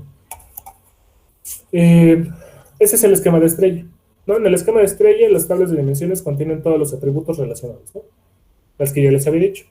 Vean, por ejemplo, que yo tengo un usuario, ¿no? El usuario, ¿qué dimensiones podría tener? ¿Qué hechos y qué dimensiones? Bueno, no qué hechos, sino qué valores de su tabla de hechos puede tener. Puede tener la edad, que es un valor numérico, no puede ser una dimensión. O sea, sí tenemos 100 edades, ¿no? De alguna forma, pero no se estila. Género, tenemos masculino, femenino, género no binario, todos los que quieran, ¿no? Tenemos país de nacimiento y estado de nacimiento. La fecha de nacimiento se puede manejar, se estila las fechas manejarlas como dimensión. De hecho, las fechas son el peor tipo de dato que existe en las bases de datos, ¿no? Es una patada en las espinillas trabajar con fechas. Lo que se estila es volverlas en un esquema entero, y lo vamos a ver en su momento, pero eso nos va a facilitar mucho la consulta, ¿no? Y lo podemos hacer directo. Luego, tenemos ¿qué otra dimensión podría tener el usuario? País, ¿no? El país ya había dicho, ¿no? Nivel de estudios, estatus marital, ¿no? Esas serían las dimensiones. Ahora, ¿qué hechos podrían ser? La edad, la estatura, cuánto compra, promedio de la escuela, por ejemplo, ¿no? Etc. Entonces, eso generaría una tabla, ¿están de acuerdo? Que de hecho esa información podría estar desagregada, ¿no? ¿Qué quiere decir esto? Por un lado la información geográfica, por otro lado la información de estudios, por otro lado otras cosas, ¿no? Incluso si estamos hablando de ventas, ¿no? ¿Cuántas ventas me compró el usuario? La información de ventas no está en la misma tabla que la del usuario. La información de ventas se encuentra en una tabla transaccional, ¿no? Entonces, aquí es donde todo cobra sentido y se junta en una tabla de hechos. Una de las ventajas del esquema de estrella es que solo hay un nivel de vinculación, que es este. Los hechos con sus dimensiones y hasta ahí, ¿no? Considere, por ejemplo, el ejemplo de dimensión del cliente, el que les decía. Tiene varios atributos como nombre, tipo, como sea la persona, sería física o moral en nuestro país. Grupo, regular, estacionario, basado en ofertas, gran volumen, ¿no? Contacto, ubicación y otra información demográfica, ¿no? Eso se puede visualizar como una tabla grande en la que todos y cada uno de los atributos son una columna de los valores llenados en consecuencia, ¿no? Lo que les decía. Aquí los datos están desnormalizados. Van a buscar de tarea moral, que es la desnormalización. No más les aviso. Ustedes vieron en cuarto semestre hasta el cansancio algo que se llamaba normalización. Llegaron a la primera, segunda, tercera forma normal, pero hay sexta, etcétera, ¿no? Incluso hay formas normales específicas. Y el día de hoy el profe Oscar les viene a hablar de algo que se llama desnormalización. Les va a dar un tip. Les voy a dar una pista. Es el proceso contrario. Y aquí es donde uno le explota la cabeza, porque es así como de, ¿cómo? No pasé mi examen de base de datos para normalizar y ahora me van a pedir desnormalizar. No hay reglas, pero sí están dando las canciones de Dolida de la vecina. Espero que no escuchen ustedes la canción para que no les interrumpan. Les doy una pista del proceso inverso. No hay una regla per se, pero bueno, lo platicamos el lunes, ¿no? Independientemente, los datos están desnormalizados independientemente de la cardinalidad de un atributo, ¿no? Este es un diseño simple desde el punto de vista de modelado, de hecho es muy simple, ¿no? Y desde la perspectiva de TL, de hecho el TL sería muy sencillo, porque solo hay que actualizar una tabla, ¿no? Los catálogos no se cambian. De hecho existe un término que se llama SCD, Slowly Changing Dimensions. ¿Qué quiere decir esto? Las dimensiones, muchas de las dimensiones son cambiantes a nivel, o sea, se tardan mucho en cambiar, ¿no? Por ejemplo, los estados de la República es una tabla, una Slowly Changing Dimension. ¿Por qué? Seguimos teniendo los mismos 32 y antes de que digan, no, el Distrito Federal, bueno, ya no es Distrito Federal, ¿no? Dicen, eres old, pero así de old, ¿no? Y el profe ya dice Distrito Federal. No. Son 32 registros, vaya, en la misma tabla, ¿no? Entonces, cuando fue el cambio, que según yo fue hace como 5 años, 5 o 6 años, que ya no era DF, que ahora es CDMX, Ciudad de México. Entonces la dimensión cambió, pero uno en cuántos años, o sea, en los últimos 100 años no había cambiado, ¿no? Desde que empezó el mito de Tlaxcala, ¿no? Que todo el mundo sigue sabiendo que Tlaxcala no existe. Entonces, no es cierto, sí existe. Junto con sus escaleras. Entonces, son dimensiones que cambian muy lento, por tanto no tiene mucho sentido estarlas actualizando. Hay dimensiones que sí son más volátiles, ¿no? Pero ¿qué otra dimensión? Por ejemplo, lo que les decía de los géneros, ¿no? Hasta hace poco se empezó a reconocer que había más de 2 géneros, ¿no? Pero eso fue hace poquito, o sea, no es que día a día aparezcan más géneros, etcétera, ¿no? Entonces, a eso nos referimos con dimensiones. Las dimensiones en general no van a tener que cambiar, a reserva que haya nuevos y tenemos que hacer una validación dentro de nuestros procesos. Lo que más va a cambiar es la tabla de hechos. Tal vez no históricamente, ¿no? No quiere decir que si Oscar en este mes compró 100 teles, 100 teles, el mes que sigue sale información de que el mes anterior compró 150, ¿no? O sea, no se va a cambiar para atrás, ¿no? Lo que sí va a hacer es agregar nuevos registros, ¿no? Otra cosa importante, los esquemas de estrella y los esquemas de copa de nieve, y de hecho en general todo lo que hacemos nosotros una vez que trabajamos con datos, prácticamente son totalmente anónimos. ¿Por qué? A mí no me interesa, dije a Oscar hace rato por el ejemplo, ¿no? A mí no me interesa saber que es Oscar y que vive en tal lado. A mí lo que me interesa es su comportamiento. Lo único que hago es manejarlo con un ID interno de la empresa para llegar a decir, sí, el ID tal, ¿no? Porque todas las soluciones que nosotros vamos a hacer son completamente anónimas, ¿no? A lo mejor solamente tengo el ID, pero insisto, nosotros no podemos hacer cálculos con el nombre, no podemos hacer cálculos con el teléfono. Sí podemos hacer cálculos con el correo. Hay unos estudios interesantes, ¿no? Que hablan de la longitud y del número de caracteres y caracteres especiales que usa la gente en su correo en función de diferentes comportamientos, pero es un respecto. En general, lo que nos va a importar a nosotros es que la información se encuentre en su estado más puro, ¿no? el ID5 compró 50 teles en tal fecha, en tal tienda, de tal marca, ¿no? Y no me interesa que sea Juan, Pedro, Luis, Paco, Pedro de la Mar, ¿no? Y eso es muy importante, y de hecho eso es algo que se deben de grabar muchos ustedes. Mucha gente dice, no, pero es que te vas a llevar mis datos, es decir, quítale el nombre y yo no voy a saber quién es el ID 725HFG. Pero bueno, les digo, por eso México no está muy listo no está en la fase todavía de data readiness.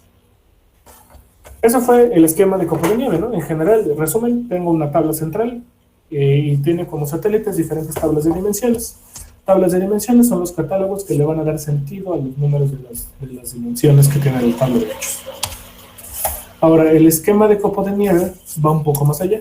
Se basa en el esquema de estrella, ¿no? Tiene una tabla de hechos central, pero las tablas de dimensiones también tienen más relaciones. De hecho, una tabla de dimensión también podría ser una tabla de hechos. Y ahorita les doy un ejemplo. Mientras leamos esto. No, el esquema de copo de nieve, Snowflake, agrupa los atributos en función de algunos criterios, ¿no? Y distribuye los datos dimensionales en varias tablas. En este modelo, una tabla de dimensiones central almacena el atributo principal y el resto se mantiene de forma independiente, ¿no? Como está ahí en la tablita morada. Algunos buenos ejemplos, como se menciona en el ejemplo anterior, son la industria. Tipo de cliente, contacto con el cliente, etc., ¿no? Porque yo voy a tener el cliente, pero también la información de sus contactos, me contestó, no me contestó, duración de la llamada, que al final es una dimensión, pero que sí está cambiando, ¿no? No es tan slowly changing dimension como el anterior. Eso no es muy slowly de tu parte, así lo mismo. Puede haber muchas razones para adoptar este enfoque, como la facilidad del modelado. Los dos son fáciles. La cardinalidad de los datos, la conformidad de habitación o los desafíos de integración técnica. No depende mucho de eso. Los datos se desnormalizan solo parcialmente, es decir, hasta el nivel de detallado de la tabla dimensional central y en tiempo de ejecución. Si el análisis se realiza en atributos que están fuera de la tabla central, el rendimiento cae debido a las combinaciones adicionales que se activan. El modelado no es muy complejo, pero los procesos ETL son un poco más complicados debido a que la cantidad de flujos de datos y tablas de destino deben actualizarse. En resumen, yo tengo una tabla, yo hago mi ETL. Con mi ETL tengo que garantizar la integridad referencial de mi tabla de hechos con mis tablas de dimensiones, estamos todos de acuerdo, ¿no? Pero al tener las tablas de dimensiones, otras relaciones, también tengo que garantizar que las tablas de dimensiones estén correctamente o tengan integridad referencial con eso. Pues ya no se vuelve un problema de 1, sino un problema de n, donde n es el número de dimensiones que tengo, ¿no? Aquí, ¿cuál sería el ejemplo? Y visualmente, a lo mejor mentalmente no se nos ocurre, ¿no? Vean, ustedes saben, bueno, no saben de bancos, bueno, sí saben de bancos, ¿no? Ustedes saben que una persona puede pedir un crédito. ¿Qué pasa cuando lo pagas? Pues ya lo terminas, si eres bueno para el cliente, de hecho para el banco. El banco te va a ofrecer otro crédito. Pues resulta que ya eres cliente frecuente del banco y después de quién sabe cuánto tiempo, tienes 30 créditos. Bueno, 30 es mucho, pero 30 créditos. Microcréditos si quieres. Entonces, ustedes tienen la información del cliente, pero también tienen la información de sus créditos. Esas son dos entidades diferentes y estamos todos de acuerdo con eso. Entonces, yo voy a tener la información del cliente, el cliente 1 y su información. Voy a tener la información de los créditos, y los créditos van a tener una llave de referencia hacia los clientes. ¿Por qué? Porque el comportamiento de los créditos no va a ser igual. Podemos agregarlos, sí. De hecho, aquí dice, ¿no?, que están desnormalizados parcialmente. Yo tengo la información del crédito hasta cierto punto. Y esa información no va... a mí me interesa, de todos modos, analizar los créditos. ¿Por qué? Yo no voy a... Vamos a suponer que de los 30 créditos se atrasó en 3, ¿no? Yo no quiero saber quién... yo no le voy a decir, ¿sabes qué? Eres malo. ¿Por qué? Porque te atrasaste en 3, porque al final me ha pagado los 30, ¿no? Mejor cambio de unidad y quiero analizar mejor los créditos. ¿Sabes qué? El crédito, cuando tiene estas características, la probabilidad de que no me pague está, ¿no? O de este lado, ¿sabes qué? Quiero conocer a los clientes. Ah, mira, tienes clientes buenos, malos, regulares y del asco, ¿no? Entonces podemos analizarlo desde ambas cosas y ambos son tablas de hechos. En una el hecho es el cliente y en otra el hecho es el crédito. Por eso puede haber así. ¿no? Se consideran de dimensión porque al final es un ID, el cual yo relaciono, ¿no? Pero ambas dimensiones pueden tener, ambos hechos pueden tener dimensiones, incluso dimensiones conjuntas, ¿no? Eso no lo trata mucho este diagramita, pero en algunos momentos esta fact table podría conectarse directamente con este atributo. Entonces tenemos, eso es lo que algunos llaman constelación, ¿no? La constelación son muchos copitos de nieve juntos, ¿no? O cuando este ya crece mucho. Normalmente nos vamos a ir mucho al esquema de estrella, o lo vamos a complicar tanto como el negocio nos lo exige, ¿no? A lo mejor no exige tantos tablos, o a lo mejor sí, ¿no? Y esos son los dos esquemas en general. De hecho, ahora vamos con el tema 5. Implementación de Data Warehouse, herramientas comerciales para consulta y explotación de Data Warehouse, su uso de Lab y Online Analytical. ¿Cómo se me ocurre poner otra cosa? Pues usando títulos enormes. Este título es enorme. Implementación de Data Warehouse sería un tema. Herramientas comerciales para consulta y explotación sería otro. Uso, ¿no? Sería otro. OLAP, de OLAP, Online Analytical Mining, estos son como 4 temas, ¿no? Y ya, de verdad, creo que ya identifiqué quién hizo este tema, pero bueno. Yo me tengo a dárselos y después vemos lo chido la semana que viene. Es el tema 5. De hecho, tuve que hacer chiquita la letra porque copié. Un Data Warehouse, entonces, ya viene lo bueno, ¿no? Tenemos que implementarlo. Un Data Warehouse comienza con los datos mismos, ¿no? Es algo que todos sabemos. Los cuales se recopilan de fuentes internas y externas. A las externas, en ocasiones, se les conoce como datos exógenos. A las internas se les conoce como datos endógenos. Sí, endógenos. ¿No? Porque, por ejemplo, a mí me interesa saber la información de mis clientes, pero también la información de dónde viven, ¿no? No es lo mismo, y perdón si suena un poco clasista, no es lo mismo alguien que vive en es que no quiero sonar clasista. No es lo mismo alguien que vive en un estado que en otro, ¿no? O en un municipio donde dicen, no, hay matan, ¿no? Que en otro, ¿no? Entonces, sí, mejor, así lo dije y ya no me di clasista. Entonces también eso es relevante, ¿no? El ambiente o el entorno donde viven, ¿no? Imagínense que alguien que vive en una zona de mucho criminalidad contra alguien que vive en una zona fifí, ¿no? Eso también podría permearse en el comportamiento del usuario, ¿no? Los datos se suelen guardar en un almacén de datos, Data Warehouse, a través del proceso de TL, ¿no? Que ya sabemos. Donde esta información se extrae de la fuente, se transforma en datos de alta calidad. Esto me gustó, esta definición es de SAS. SAS, los que hacen el software de estadística, se transforman en datos de alta calidad y se cargan en el Data Warehouse. Las empresas realizan este proceso con regularidad, de hecho es algo que las empresas hacen seguido. Bueno, y se hace en automático, ¿no? No es que alguien llegue de un clic, se vaya por tu café y regrese.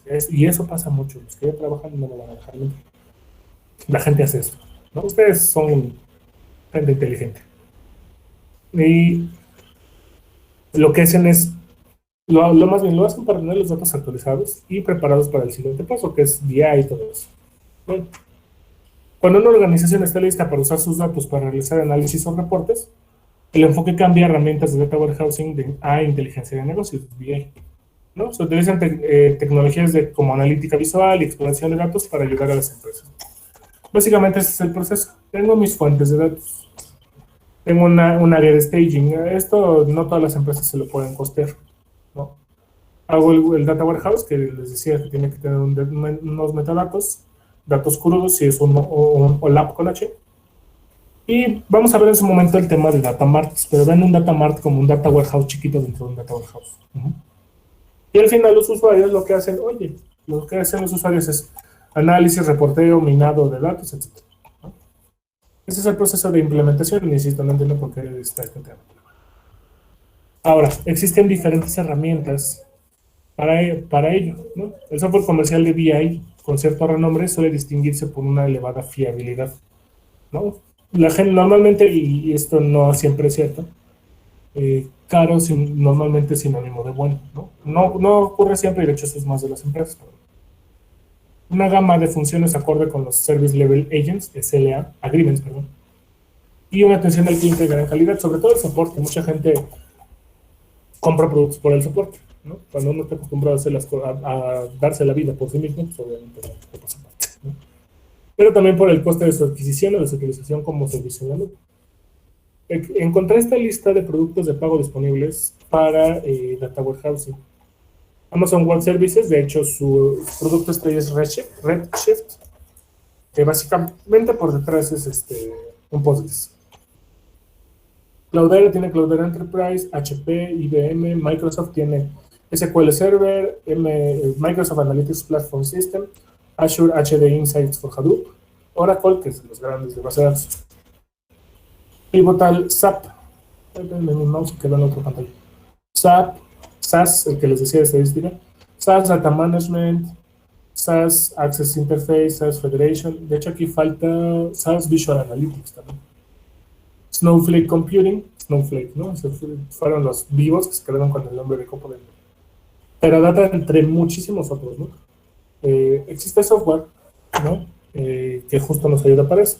De hecho, tenemos también las opciones de software libre, ¿no? De hecho, este es más de BI. De hecho, no entiendo por qué muchos lo mezclan, si no es lo mismo. Data Warehouse no es BI, BI no es Data Warehouse. Se complementan y se necesitan uno al otro, sí, pero no es lo mismo, ¿no? Tenemos Pentaho. De hecho, Pentaho es de los más famosos últimamente para ETLs y demás. Normalmente, aquí vamos a entrar a una discusión en algún punto, de que la mejor herramienta es la que tú desarrollas ad hoc a tus necesidades, ¿no? Pero bueno. Existen entre otros, ¿no? Muchos conocidos, ¿no? Por ejemplo, RapidMiner. Si ustedes entran a un diplomado y les enseñan RapidMiner, corren. No es cierto. Eso solo fue un tomatazo. Entre otros, ¿no? Básicamente también hay opciones de software libre que nos permiten hacerlo. ¿Qué es lo que vamos a hacer nosotros? Nosotros vamos a utilizar Python, sobre todo, para las transformaciones y una base de datos sea MySQL, Postgres. Lo vamos a llevar a su forma más pura. ¿Por qué? A mí no me interesa que ustedes aprendan a usar alguna de estas herramientas, ¿no? Porque de hecho, tal vez no estas, pero estas, si son de paga, normalmente son fáciles de entender e intuitivas. O al menos para ustedes que han llevado 7 semestres de programación, bases de datos, y que el Simplex, y todo eso. Su nivel de razonamiento es diferente, ¿no? Y aquí es donde pongo en alto mucho a los alumnos de México. Soy orgulloso de ellos, ¿no? Ustedes son, y lo voy a decir y se va a escuchar muy feo, ustedes son gente lista, ¿no? Ustedes no son gente que van a estar dándole clic a un reporte, yéndose 5 horas a tomar su café, regresan, está el reporte, lo imprimen, lo llevan a la oficina del café, regresan, checan salida, ¿no? Ustedes tienen un cerebro bastante capaz de hacer todo lo que, de aplicar todo lo que ya vieron. Y créanme que un egresado de MAC tiene bastante calidad, ¿no? Entonces, más que, insisto, enseñarles a usar alguna de estas herramientas, mejor les enseño a aplicar lo que saben para hacer Data Warehousing o BI en un lenguaje de programación, ¿no? Y ustedes se mueven ahí como el app, ¿no? Entonces, eso es lo que vamos a revisar. Vamos a usar Python y una base de datos para llevarlo. Ya cuando llegan a su trabajo, muchos les van a decir, no, pues que necesito aprender Pentaho. No necesito a alguien que sepa Pentaho. Es tecnología, se la aprenden en un ratito porque los conceptos ya lo saben. Ahora, el último tema es Online Analytical Mining. Este sí está interesante. Lo que dice, y esto es una evolución que hasta donde tengo entendido ya no se dio, es una evolución de Data Warehousing para modelado de datos. ¿Por qué? Ahorita les cuento, ¿no? La minería analítica en línea o Online Analytical Mining se integra con el procesamiento analítico en línea con la minería de datos y el reconocimiento de minería en bases de datos multidimensionales. Básicamente puedo hacer minería de datos directamente sobre esa tabla. Vamos a ver en su momento, y de hecho a partir del lunes, que las tablas o los cubos no son tan prácticos para hacer data mining o minería de datos o analítica o inteligencia artificial. ¿Por qué? Porque tenemos que tener cierta estructura, ¿no? De hecho se conoce como OLAM, Online Analytical Mining, ¿no? Es una evolución del OLAP. La gente agarra un concepto y lo retuerce tanto hasta que ya no sabe ni de qué habla, ¿no? OLAP, SOLAP, OLAP, ROLAP, MOLAP, WOLAP, DOLAP, etcétera, y ahora OLAM, ¿no? OLAM es importante por las siguientes razones, ¿no? Hay datos de alta calidad en los data warehouses, ¿no? Las herramientas de minería de datos son necesarias para trabajar con datos integrados, coherentes y limpios, ¿no? Es lo que necesitamos siempre. Estos pasos son muy costosos en el procesamiento de datos, ¿no? Limpiar y todo eso. De hecho, eso es justo lo que les decía que estaba yo trabajando allá. Los almacenes de datos construidos mediante dicho procesamiento previo son fuentes valiosas de datos de alta calidad para un OLAP, y también para la minería de datos. Y vean ese diagrama. El Data Warehouse solo es una parte, ¿no? Yo tengo todo este proceso, donde lo importante es ver que hago filtrado de datos, integración, y que incluso aplico limpieza. Este no es el... aquí está, data cleaning. Parece dinning, que dice dinning, pero es cleaning. Data cleaning y data integration. Lo que hace OLAM es integrar piezas del modelado tradicional, no tradicional, del modelado de datos. Bueno, el modelado de datos lo que yo hago también es limpieza, imputación, etcétera, que es lo que vamos a ver la siguiente semana. Y eso es lo que se integra en el Data Warehouse, ¿no? Remoción de datos atípicos, etcétera. Todo eso lo integra OLAM. Sin embargo, eso normalmente no estaba concebido en OLAP, porque OLAP estaba hecho para BI, ¿no? Una vez que llega el momento de la minería de datos, se empiezan a considerar ambas cosas y una solución que se integre en ello, ¿no? Y eso es lo que hace OLAM. No vamos a llegar, pues sí vamos a llegar a OLAM porque vamos a dejar nuestras tablas listas para trabajar, pero en general la idea es tener nuestro Data Warehouse para BI y también para minería. También OLAM es importante porque es infraestructura de procesamiento de información disponible que rodea los almacenes de datos, ¿no? Esta infraestructura se refiere a que es accesible, se puede integrar fácilmente, se consolida y se transforma con diferentes bases de datos, ¿no? Heterogéneas, eso es importante, ¿no? No precisamente con el mismo formato. También se puede hacer análisis de datos exploratorio basado en OLAP, y eso es lo que les decía. Cuando nace OLAP no se consideraba el análisis exploratorio como parte del mismo, porque pues, no tiene sentido, ¿no? Yo lo estoy haciendo para hacer un reporteo, ¿no? Y el exploratorio es una parte un poco más estadística, un poco más de análisis, ¿no? Se requiere análisis de datos exploratorios con una extracción de datos eficaz, ¿no? Es decir, vimos, ¿no?, que el Data Warehouse es eficiente en cuanto a consultas. OLAM proporciona una función para la minería de datos en varios subconjuntos y diferentes niveles de abstracción, ¿no? Yo tengo ya mis cubos prehechos, pues ya puedo acceder más fácilmente a esa parte. El análisis exploratorio es un poco más estadístico, insisto. No vamos a ver nosotros tanto la tendencia, sino más bien distribuciones, cómo son los percentiles, valores atípicos, nulos, etc., ¿no? También la selección en línea de funciones de extracción de datos. La integración de OLAP con múltiples funciones de extracción de datos y la extracción analítica en línea brinda a los usuarios la flexibilidad de seleccionar las funciones de extracción de datos deseados y intercambiar tareas de extracción de forma dinámica. Es decir, yo puedo hacer extracciones de subconjuntos o de conjuntos completos, ¿no? Eso es lo que busca el OLAM. Insisto, este término no lo he visto tanto en la práctica, sobre todo porque pues, llegó el boom de Hadoop y todo eso. Entonces, quizás era un buen concepto hasta ese punto. Lo que nosotros vamos a hacer aquí es, de sus tablas de datos relacionales, vamos a construir los cubos para BI y después vamos a construir las tablas para modelado. Van a ver que son distintas. De hecho, en el temario BIS, viene tabla analítica de datos. Va a diferir un poco de los cubos que vamos a estar armando. Entonces, en general eso es todo en cuanto a esta unidad, para el título largo. Resumen, Data Warehouse es un almacén de datos que centraliza la información de diferentes vistas. Esa información se almacena normalmente en cubos con la estructura de Snowflake o de Snowflake o de estrella. La idea es que esas estrellas y esos copos de nieve están formados por tablas de hechos, que es donde se resume la actividad que yo quiero analizar, y las tablas de dimensiones, que son las que le dan sentido a las diferentes vistas que yo puedo hacer. Después, existen diferentes herramientas. En este curso vamos a analizar el análisis con Python, sobre todo porque con Python podemos hacer desde el ETL la carga de datos y también vamos a validar ¿cómo se llama esta cosa? Ya vamos a hacer modelos en su momento, ¿no? Entonces, con esta parte, cubrimos la primera mitad teórica de la clase, ¿no? Del semestre. Esta parte, esta unidad, insisto, se las voy a evaluar con el proceso de cubos, con el Data Warehouse que hagan ustedes para su proyecto. Entonces mato dos pájaros de un tiro. Mi recomendación es que a partir del lunes que lo vamos a revisar, lo chequen. De tarea moral, además de lo de desnormalización o denormalización, que en inglés es denormalization, también puede ser de normalización.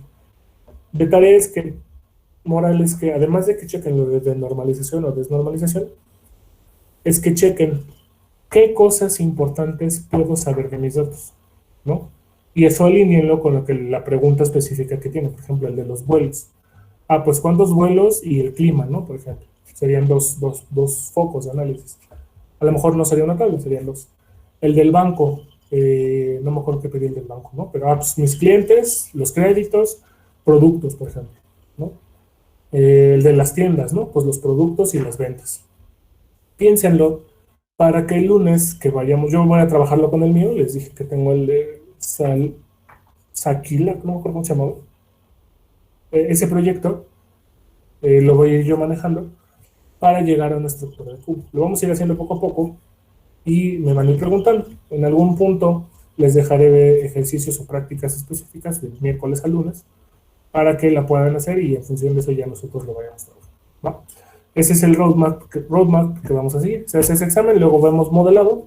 Una vez que tienen el modelado, les hago su examen de modelado, presenten su proyecto y se acabó el semestre. Adiós, muchas gracias, nos vemos el siguiente, en el que espero que se me pague.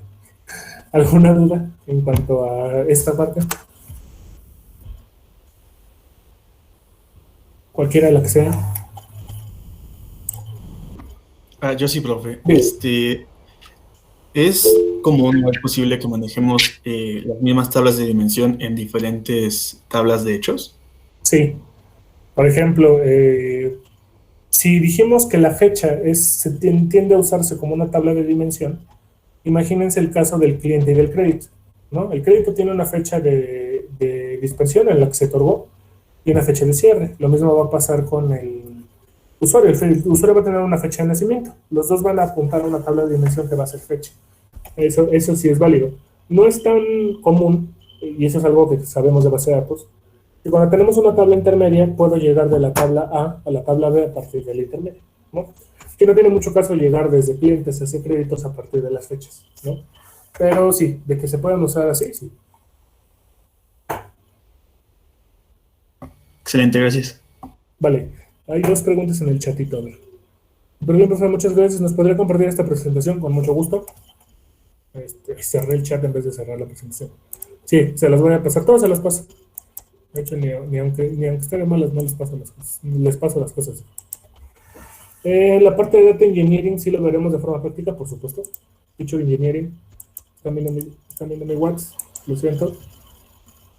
Estas tablas estaban bien chidas. Las son de las copas de Data Mining. De hecho, KDD, Knowledge Data Discovery, era el nombre que se le daba antes a la minería de datos. Todos estos, casi la mayoría son de las copas de KDD. Muy interesante. Bueno, ahorita se lo subo. Me acabo de meter yo gol solito por abrir mi WhatsApp. Sí, se la subo, no hay bronca. La de Data Engineering lo veremos de forma práctica, por supuesto. Todo, de hecho, a partir de ahorita ya casi todo va a ser práctico. Me chocaban de verdad mucho estos temas porque de repente ya me siento yo como el monólogo, ¿no? Lo peor es que ni siquiera tengo risas de fondo, ¿no? Entonces, no, los voy a pasar todos estos temas y va a ser práctico. Business Intelligence, el lunes vamos a empezar a hacer cubitos y vamos a dejarlo listo para Business Intelligence. Vamos a usar yo como una herramienta, como se nos acortaron los calendarios, a lo mejor ya no nos da tiempo de ver una herramienta propia donde yo tengo el cubo y lo graficamos, ¿no? Pero vamos a ver algunas, ¿no? Hay muchas licencias para universitarios. De hecho, voy a ver después cómo le hacemos si usamos una AWS. Yo estoy usando AWS. Pero igual vayan viendo para sus máquinas instalar una base de datos, un sistema gestor de base de datos, el que más les guste. MySQL, MariaDB, Postgres, el que quieran, pero que sea fácil de utilizar y de consultas, ¿no? ¿Por qué? Porque van a armar su data warehouse en sus máquinas, ¿va? Entonces tenganlo presente. Data Engineering lo vamos a ver, por supuesto. Data Cleaning, vamos a tomar tablas y vamos a ver, ¿sabes qué? Esta tabla está puerca. ¿Puerca de qué? Y ayer encontré unas tablas, casi me infarto. Puercas como no tienen ni idea, ¿no? Data Integration, cómo vamos a cruzar tablas, por ejemplo. Dimensionality Reduction, cómo voy a reducir dimensiones, porque al final voy a tener tablas gigantes. Feature Engineering, cómo voy a generar 1000, 2000 variables de una tabla de 4 o 5. Tabla analítica de datos, cómo vamos a generar una tabla que al final está lista para modelar, ¿no? Y después vamos a ir a minería de datos, ¿no? ¿Qué va a servir? ¿Qué vamos a hacer? Ahí a lo mejor otra vez un poquito de teoría, pero lo importante es los modelos, ¿no? Y eso van a ser nuestras próximas 7 semanas. ¿Alguna otra duda? No sé si te contesté, Jair.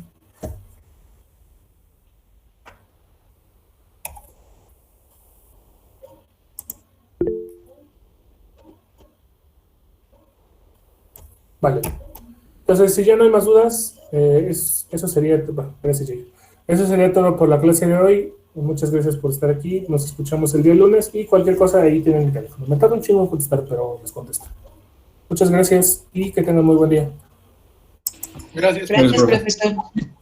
Bye. Buen día.